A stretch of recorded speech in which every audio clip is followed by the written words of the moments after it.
Hi, my name is Chris Vlack, and I believe this is the single most important video that you're going to watch since all of this tyranny began. Before you watch this video, stop right now. Go to the Rumble page where this video is, go into the description and download the PDF. There's a 12-page accompanying document that outlines in more detail the bullet points that I'm going to go over today. I'm going to try and keep it as brief as possible to make this video easy to share, but go immediately and download the 12-page document to show you how I got to the places that I got. Also, go and type in download Rumble streaming videos. You'll be taken to a site where you just put the link in to the video and it'll help you download it. Get that down to your computer right away. Take those two documents, put them on a zip drive, and save them from your computer. That way you can share this video out and you can share the document out with whoever you think needs it. And the people that need it are not just Canadians, but people in Australia, they're really struggling. People in Paris, France, they need to see this. And it applies. It applies to everybody. So anyone and everyone that you think needs to see these things, be able to share them. Share them out with whoever you can. That means politicians, that means lawyers, that means police in your area, because they all need to know who they're working for. So pause the video, go do that, then come back and start watching.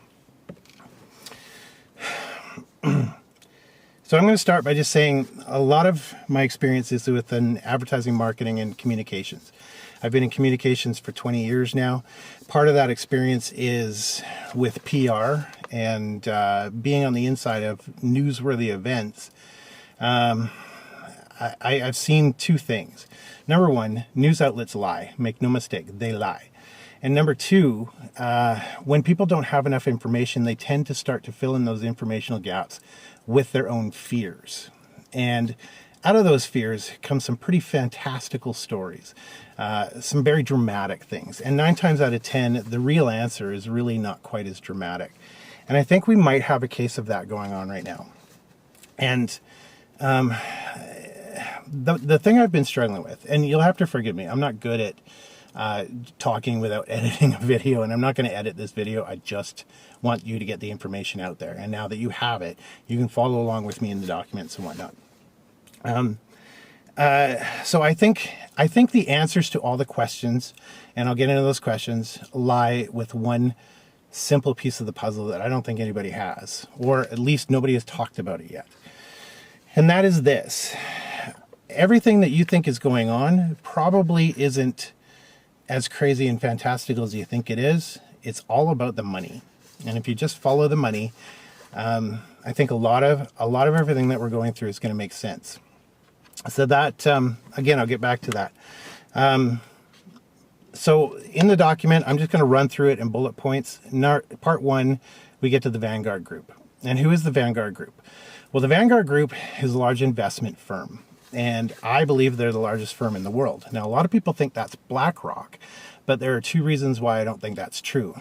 Number one, all of the top companies, top 10 companies, and just bear with me, I'll get there, they all seem to have this incestuous and convoluted relationship.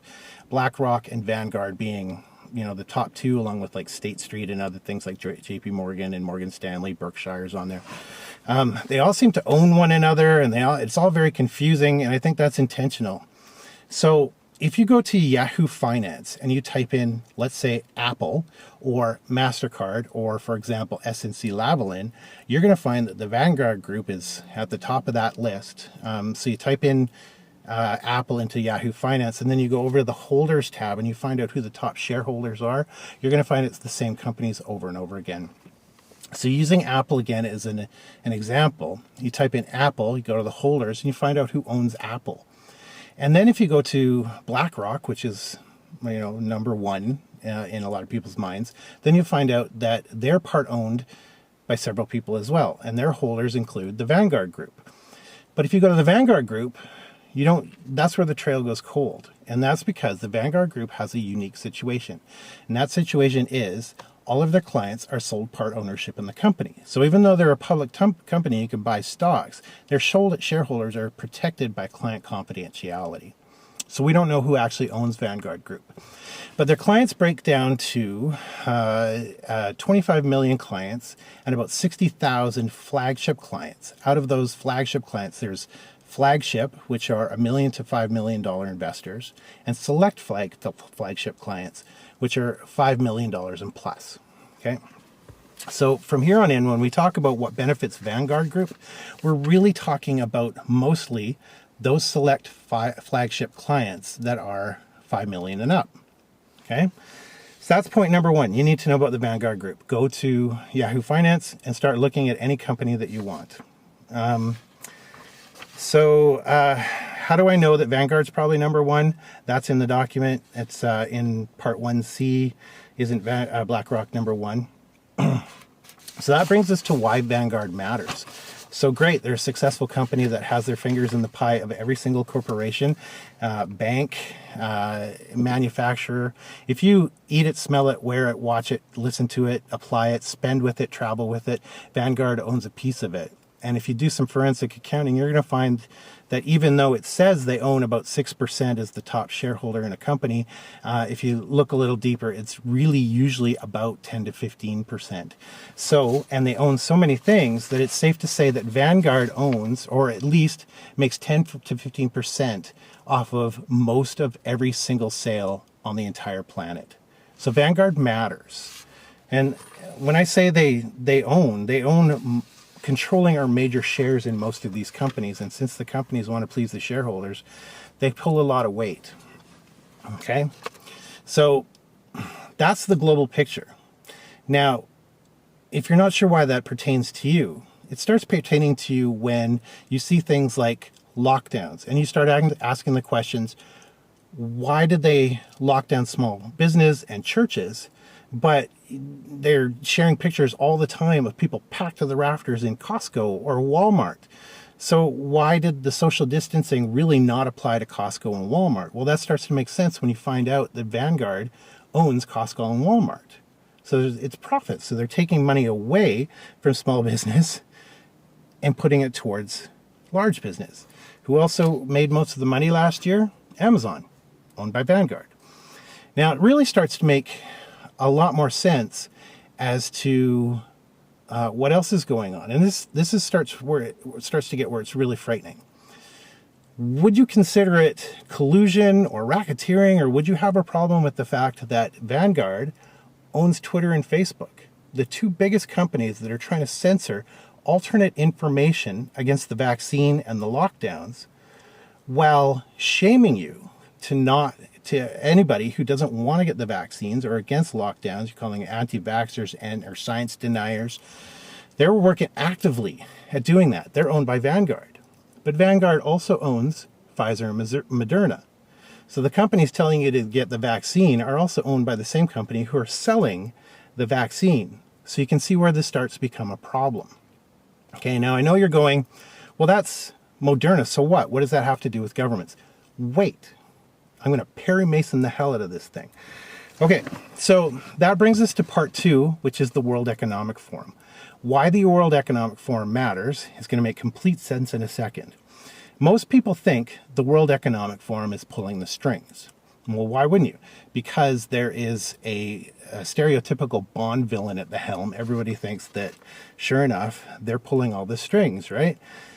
But I think, just like Vanguard is underestimated, I think that the World Economic Forum is overestimated. And if you think that they're not pulling the strings, and start instead looking at them like a marketing/propaganda department for Vanguard, then you go to the partners list on the World Economic Forum, and you're going to start to see that the partners list starts looking a lot like a Vanguard Group holding statement.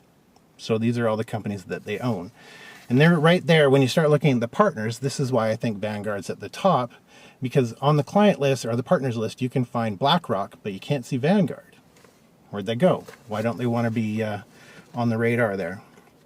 So some of the partners that are part of the World Economic Forum are Apple and MasterCard and SNC-Lavalin. And I think by now some of you know where I'm going with this. But there's another part to the World Economic Forum. Now you can go there, you can see all the companies that are on board with the World Economic Forum statement, and by extension, Vanguard's statement. Okay. Some of those companies are Apple, MasterCard, SNC Lavalin, as I mentioned. The other part to the World Economic Forum is another site called Young Global Leaders. And this is where you're going to have to do some sleuthing. And again, this what I'm talking about will pertain to Canada, but this investigative template actually applies to every single country in the world. So you can do your own sleuthing in your own areas and kind of figure out what's going on. So why the Young Global Leaders website is really important is because it starts talking about individuals. And the Young Global Leaders states, I have my reading glasses just in case I need them. I'm hoping I don't. I'm old now, so. Their mission statement about us says their growing membership of more than 1,400 members is aligned with the World Economic Forum's mission. Okay, so they're aligned with the World Economic Forum's mission, who's aligned with Vanguard's mission. So by extension, so is the Young Global Leaders. And in that Young Global Leaders, you can start looking at seeing who's in their community and their new class.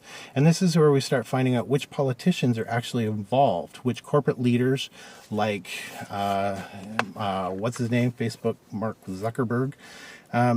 He's on there. The Kielburger, one of the Kielburger brothers is on there, just for a point of fact. But we start looking at which politicians are on there. And then you start seeing people like Chrystia Freeland. You start seeing Jagmeet Singh, a whole bunch of other liberal leaders. Chrystia Freeland, point of order, is also on the board of trustees for World Economic Forum. Okay, so our deputy prime minister absolutely knows she can't get to that level without knowing what kind of reach Vanguard has. Okay, so we're starting to pull it all together. Now, if you go into the Internet Wayback Machine and Internet Archive Wayback Machine, and you type in the same link for the community, and you look at the archives, you're also going to find two more interesting people on there. One is Andrew Scheer, and the other is Michelle Rempel-Gardner. So I'm not going to get too much into that. It goes into detail about all of that in the document. So again, download that and go through it. Go through it as I go through it if you want.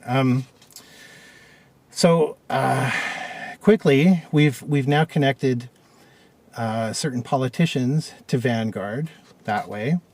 And then can we make a circular relationship? So that brings us to part 3, the Vanguard Group and Government Connections. And a quick, simple search on the federal lobbying database will show that Vanguard has an active relationship lobbying our government. So now we've showed a reciprocal relationship between the two. The same thing for provincial lobby lists and databases. It gets a little more tricky. They're a little harder to access sometimes and a little more harder to navigate, not as user-friendly. But I know that in BC, Vanguard shows up, but not in themselves. They show up through a company called Canadian Coalition for Good Governance, which is an organization that represents, I think, 54 different companies, and Vanguard has a major portion in a lot of those pies. So there's Vanguard without actually showing up, but there they are. So there's their relationship also with the BC provincial government.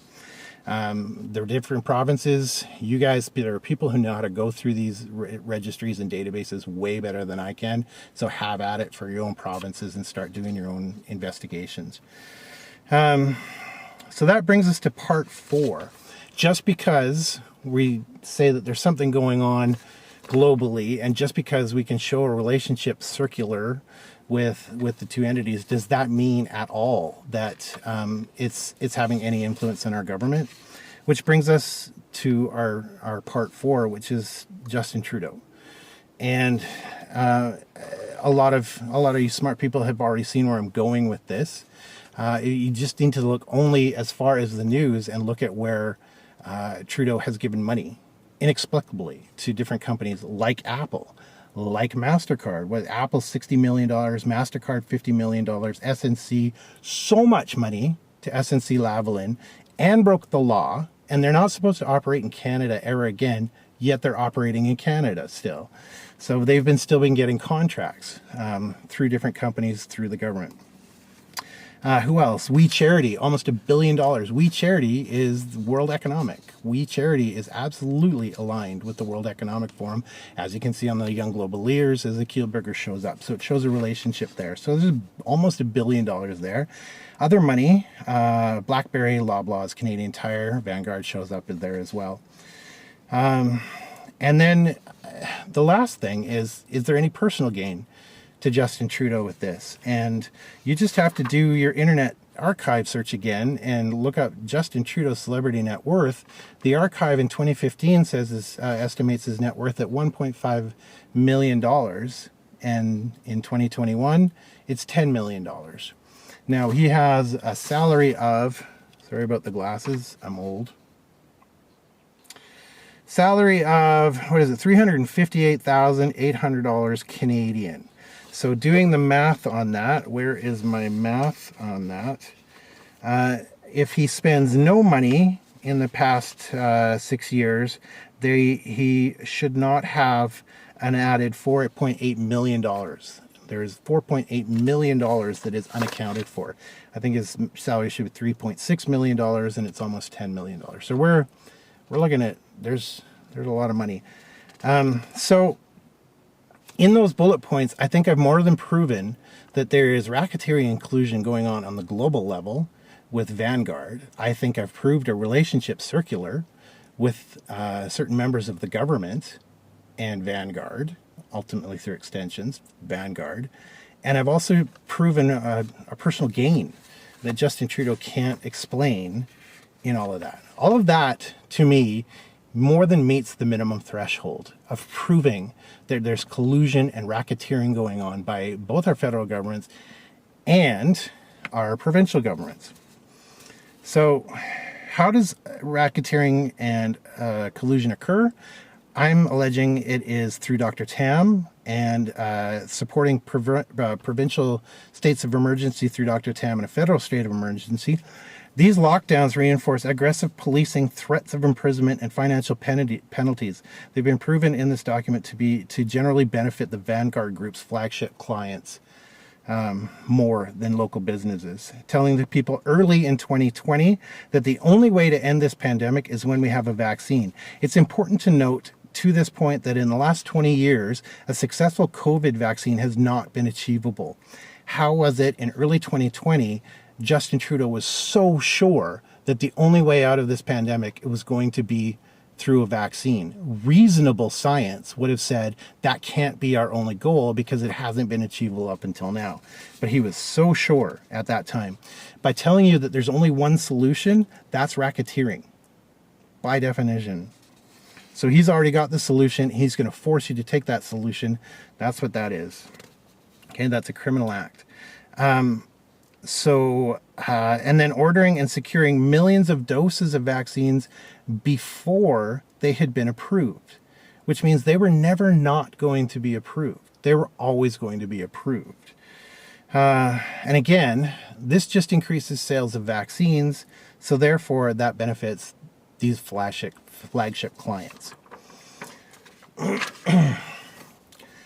By misleading Canadians into taking vaccines against their will, by manipulating information and removing their informed consent, and then using this through false reporting from federally bribed media outlets, which we know happened, and false fact-checking support by the Vanguard Group's owned Facebook and Twitter. This increases vaccine sales and benefits, once again, flagship clients. By using increasingly aggressive pressure tactics, such as blaming the unvaccinated for lengthening the duration of restrictions. Don't forget, the restrictions still bring money towards Vanguard holdings. But it goes on. There's I've got 8 points there. Let's not get into it here.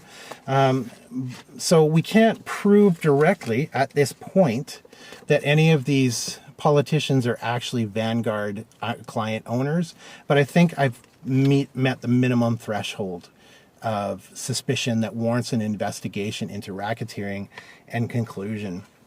So that's why I'm saying send it to people in every country. They can use the same template. They can go which companies, which politicians. They can go to their lobbying. Most of those are transparent. They can go to the lobbying and they can start figuring these things out for themselves. Australia needs to hear this right now. Paris needs to hear this right now. I don't speak French, and I'm getting more proud of that fact every single day. But in France, they're not even allowed to get food at this point. They need a way out. UK needs a way out. So I've made those statements. I need to say that, if you still don't believe this, just do the math. Do the math on this. Pfizer has already been fined $2.1 billion, largest fine ever, for lying. If I'm figuring these out at $30 a dose, and every man, woman, and child on the planet is forced to take this vaccine at 2 doses, they're looking at over $500 trillion in profits. So what I want to say is that this isn't a global conspiracy. It's just literally corporate synergy to drive sales. That's all it is. I'm sure there's more. I'm sure there's more going on. This is one aspect, but I want to get to the root of what's causing everything right now. There it is. This is it. And you can tell people when your government is lying to you and they go, why? Why would they lie to me? Here's why. They're making money. They're forcing it because they're making lots and lots of money. And if you don't think $500 trillion is enough to motivate somebody to lie to you and cause lockdowns and death and, then I guarantee you, look at it this way. There's somebody in your social circle who will kill you for $10,000. $500 trillion is going to throw a lot of ethics out the window. So I don't want to rile you up and get you all angry. I don't want people to get upset and think there's no hope. There's lots of hope here. And the beauty about this whole piece of the puzzle that you didn't know before is it answers a lot of the questions. If it doesn't make sense as to why they made a decision to, scientifically or politically, just ask yourself, does it benefit Vanguard? And here's how you fight back. And I want to go over these. You can go over them. It's in the supplements of that document. Strategy number 1, share this information through videos, social media posts, blog posts, podcasts. Strongly encourage individuals in different countries to do their own research and using this document as a template. So now you know why we need to save this document to zip drives and back it up, and so you can get this information out, because I guarantee you they're going to shut down Yahoo Finance if they own everything. They're going to shut down Facebook and Twitter over it. They're going to shut down my website. So you've got to have these things on your own computers. You've got to be able to share, like copy and save to disk drives and SD cards so you can mail them out if you have to. Strategy number 2, make transparent through apps and website databases. And this is where the IT guys, you got to do this like now, like today. All profit sources for the make available transparent all profit sources for the Vanguard Group, from products owned by large companies such as Coca-Cola, Unilever, and Apple, to all controlled media groups such as Disney, Facebook, and Twitter. All banks and investment firms are largely owned by Vanguard Group. Get that in place today. Accountants, get in there, get into Yahoo Finance, start screen capping all those things, start going into forensic accounting and figure out exactly how much Vanguard owns in percentage versus for all of these companies that are out there. You can do it with any company, any Fortune 500 company. You can do it with any bank. They own banks in China, they own smaller banks in Israel. They own banks in Canada, the US. Most of the financial decisions that are being made right now are being made to benefit Vanguard. After we get all that databasing in place, and literally you have a week, maybe, to start downloading that information and get it to forensic accountants to get it out there and begin using that. Those databases, get those in place. And then strategy 4, accuse any politician, media group, journalist, corporation of collusion if they try to dissuade or prevent any of the previous statements or stages. Sorry, if they try to prevent any of the previous strategies. And then finally, when you've got all of these things in place, you start a global campaign to educate and discourage giving any money to the Vanguard Group.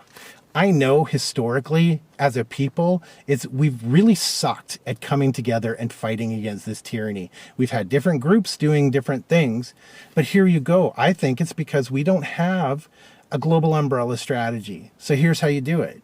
You get people to denounce using Vanguard. You start investigating and making it easy by scanning a barcode and find out how much Vanguard owns and make those your purchasing decisions. And then you tell Vanguard what you find essential and not essential. They don't get to tell you, right? I'd be really interested in knowing when they were shutting down stores in Manitoba and cordoning off whole areas where products you couldn't buy and products you could buy. I would be really curious to know as to how that was divided. Was it Vanguard owned products and non-Vanguard owned products? I mean, forensics on that would be really interesting. So you set up this global campaign. So here's why I think coming together works. We have a reason. We have a strategy. We have a one unified strategy. Don't buy from Vanguard. Now, don't get all Nazi about that. Don't become the enemy about that. We can't possibly stop using Vanguard altogether because they own Apple, they own Google, they own Samsung. So you're going to still have to use your phones, but start making decisions like, do I need to buy from Amazon? Do I need to go to Costco, or can I go to a small business? Do I need to go to Walmart? Do I need to go to McDonald's, or can I go to a local restaurant? Yes, they own McDonald's too. They own everything. So we can start by making those local decisions, and we can start by telling our investment advisors and financial advisors, you know what? If Vanguard owns it, I want to pull my stock. Sell your Vanguard stock. You need to share this and get this out, because doing this video, challenging and doing a defund Vanguard's campaign means that we're taking on the largest company in the entire world, and by extension, those flagship clients. And we can all pretty much guess who is probably on that list, you know, like the Queen, the Vatican, the Gettys, the Rothschilds, and Colonel Sanders before he went tits up. We can, when we start to challenge that, they're not going to like it. You know, the power wants to keep the power, money wants to keep the money. So things are going to get nasty. They're going to get worse before they're going to get better. That's it. That's everything. Download those documents, go through those documents, start doing your own forensics, and start creating a unified umbrella global campaign to start taking back your countries and start holding politicians accountable. And that's another thing. I think you should demand transparency. If they're invested with Vanguard, they in no way have any right to make public policy over you and what you do. Be well.